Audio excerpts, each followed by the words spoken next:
Now let us go to the next equation. Go to the third question. If D denotes a decimal, is D greater than or equal to 0.5?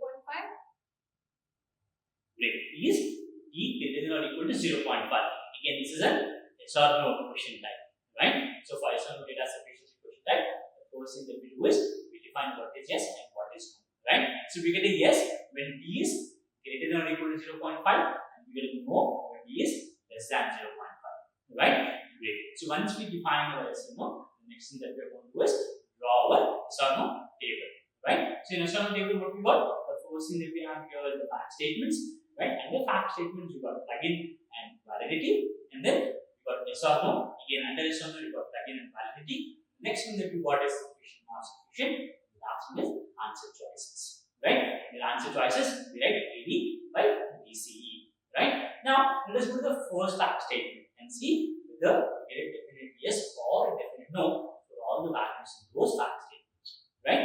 Great. Now go to the first fact statement. When D is rounded to the nearest 10, the result is 0.5. Perfect. So when D is rounded up to the nearest 10, the result is 0.5, right? Now give me a value for D. D is equal to 0.51. 0.51, right? D is equal to 0.51, right? So when 0.51 is rounded up to the nearest 10, we get 0.5. Therefore, the fact statement is clearly valid, right? So then under yes or no, D is equal to 0.5, which is clearly greater than 0.5, right? Therefore, by definition, we get a yes, right? Great. Now, once we get a yes, we will try to get a no for some of the value of D, right? So let us see whether we can get no. Can you give me some of the value of D? D is equal to 0.47. Great. D is equal to 0.47, right? So when we round it off to the nearest 10, again we get 0.5, right? So therefore, the fact statement is valid, right? So under yes or no, what we get here? So D is equal to 0.47, which is clearly less than 0.5. Therefore, by definition, we get a no, right? So tell me yes and no for the same fact statement, but for two different values, right? You got yes and no. So tell me whether this is sufficient. No, it is not.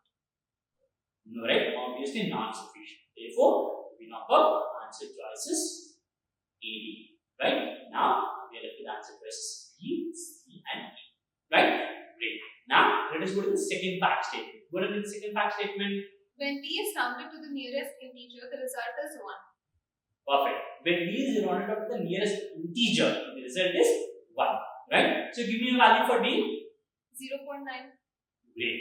D is equal to 0.9, right? So 0.9 when we round up to the nearest integer, we get 1. Is it not? The fact statement is valid. And under yes or no, we get D is equal to 0.9. 0.9 is clearly greater than 0.5. So by definition, we get a yes.